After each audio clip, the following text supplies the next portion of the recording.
Am I the idiot for wanting to buy something for myself, but not my wife? Important context: my wife, female 28, and I, male 30, have been married for 6 years. I've always been the breadwinner while she hasn't worked in 3 years. The company she worked at went bankrupt, and then COVID made it hard for her to get a job in her field, so she became a housewife, then a stay-at-home mom since our first kid 1 year ago. She's a great stay-at-home mom and does a lot of the childcare. I like to feed and play with our kid at night, but she does all the care while I'm at work. We have a joint account where everything for the house, cars, etc. gets paid from. She has her own account as well, and I have one too that I just use as a savings account.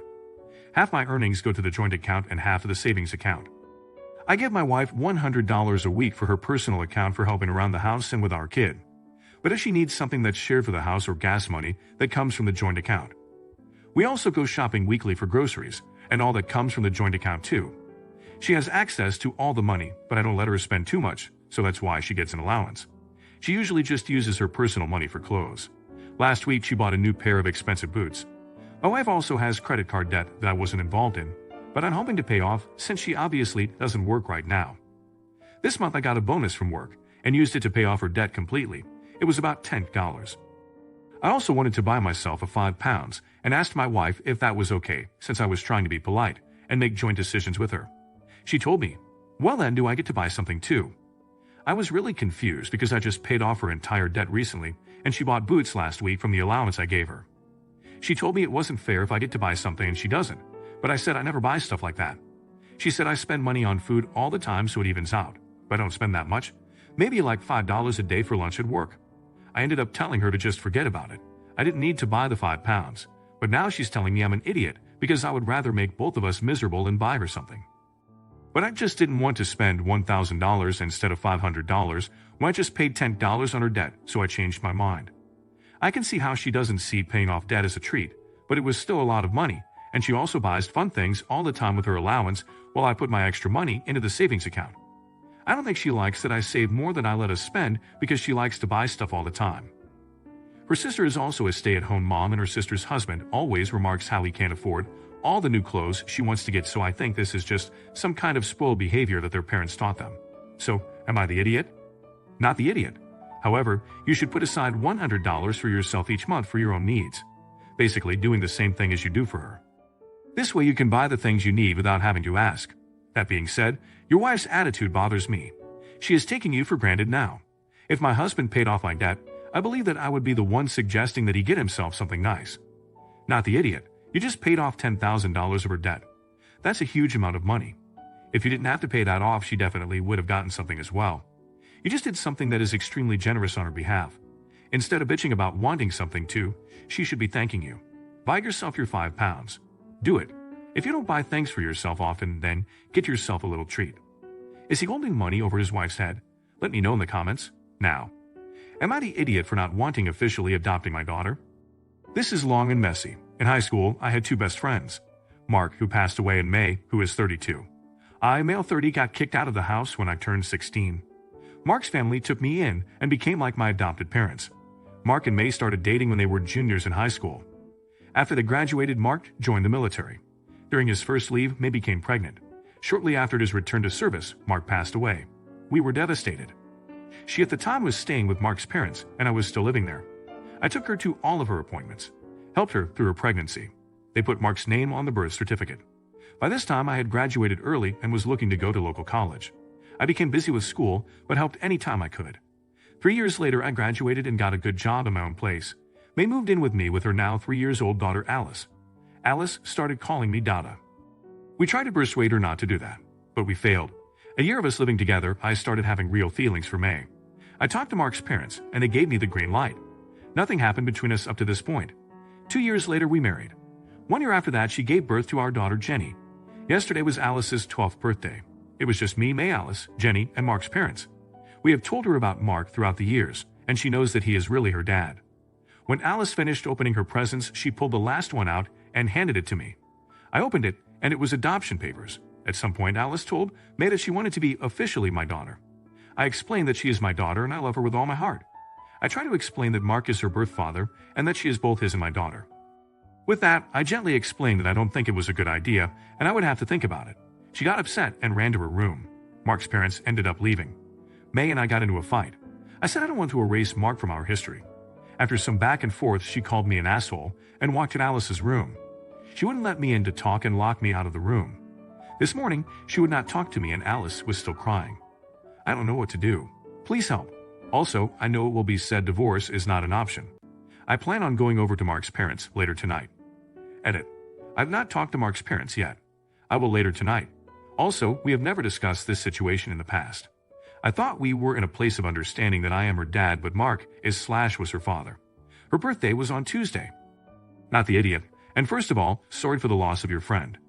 Your wife, I assume, gave Alice the papers to give to you as a surprise. That is very not cool of her. She should have talked to you first to see what your reaction would be. It's not your fault that you don't want to do this right now. It's a very tough decision and an important one. You would be the idiot if you rushed into making the decision and regretted it later. Not the idiot. This is a serious issue that shouldn't have been a surprise to original poster. His wife should have discussed it with him before Alice gave him the gift. The choice to adopt is personal and complicated. I imagine that original poster would come around to the idea, but maybe not. It's his sole decision, and it's not fair for everyone in the family to pressure him into it. Should he adopt his daughter? Let me know in the comments. Now, am I the idiot for insisting my family pay me? Alright, so I've always assumed I've had a good relationship with my adopted parents and siblings, and haven't really had any problems with them until this. So I'm female, 20 years old, was told about my sister's birthday that was happening, and my adopted parents asked if I was going to be attending. I told them that since it was after work, I could just swing by after my shift. I asked if there was anything that I needed to bring or if there was a specific dress code for the party, as I probably wouldn't have time to change out of my work clothes. They told me there was no dress code, but asked if I would be willing to get the food for the event, especially since I work at Zaxby's, and they offer party packs and everything, so I'd be able to do that and get a discount. I told them sure there wouldn't be a problem with that, but if I could get some assistance with payment, as it still would be around $600. They agreed that they'd pay me back part of the cost. So come to the night of the party, I show up and bring the food into the party, and basically for the rest of the night I get treated as a caterer instead of a party guest.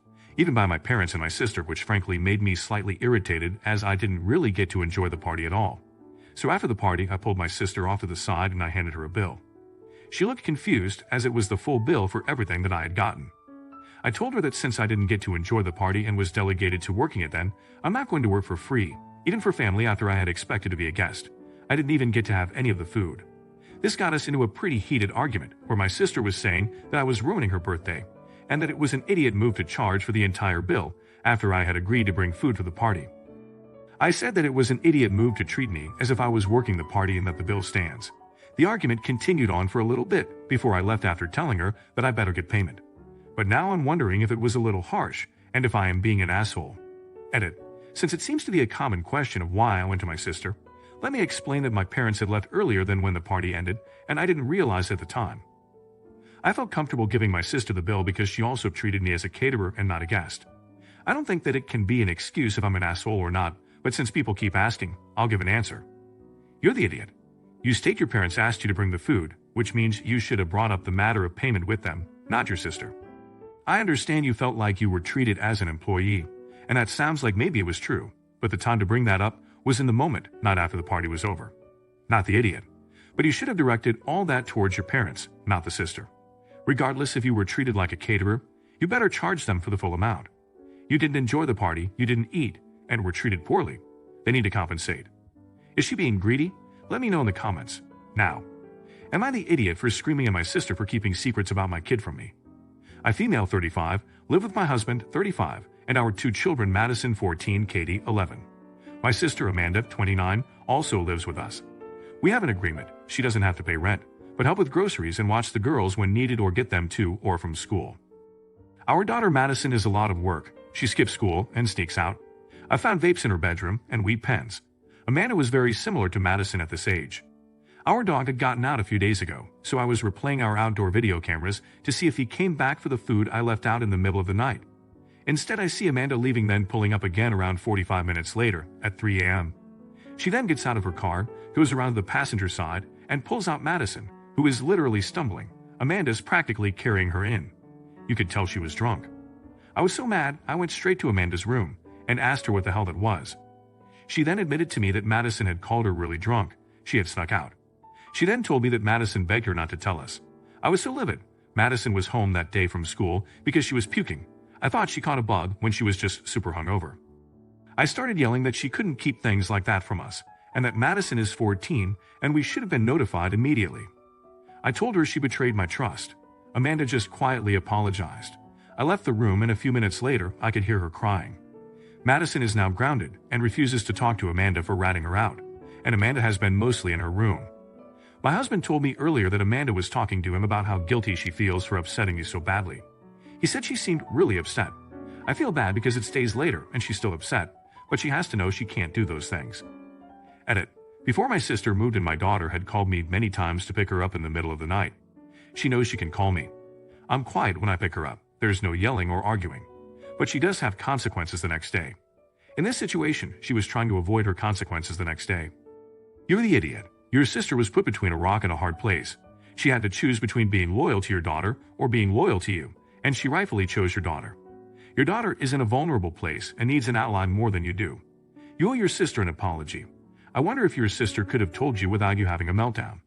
It seems like you are jealous of the relationship that your daughter has with your sister. You're the idiot. I understand that you were mad and upset. You were wrong in how you handled it. You could have approached your sister and asked why she didn't tell you. Then explain why you need to know. Have you put yourself in her shoes for a second? It was a tough situation for her, and she tried to prioritize your daughter's safety. Her intentions were good. Is the mom neglecting her daughter? Let me know in the comments. Now, am I the idiot for not inviting my stepsister's boyfriend to my wedding? Me, 35, female, and my stepsister, 32, female, aren't particularly close. I met her as a teen, and we just never had a sister bond, but I do generally have a good relationship with her. That said, there's also been some issues in the past with her being jealous of me. Me and my fiancé also don't get along particularly well with her BF. We had a limited capacity for the wedding venue, so me and my fiancé decided to limit plus ones. Married and engaged couples get invited by name, otherwise no plus ones. The only exception to this is my fiancé's brother, they're very close, who's been with his BF for 11 years.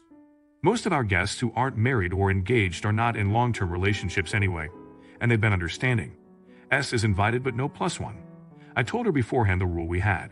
She argued saying she should also be allowed to bring her BF, and used my fiancé's brother as an example, but I replied that they're closer than us, and we don't have problems with his BF. S has got really pissed, and I'm apparently devaluing her relationship. I think she should respect our decision, and if she thinks this is devaluing her relationship, I don't think there was much of one to begin with, and she's jealous of mine. Am I the idiot? You're the idiot. Maybe you could justify it if you were strict with the only engaged/marrieds, but you made it personal when you made an exception for your fiancé's brother. This is a super petty way to make it clear that you don't like her boyfriend. Not only would I skip your wedding if I was stepsis, I'd want nothing to do with you going forward.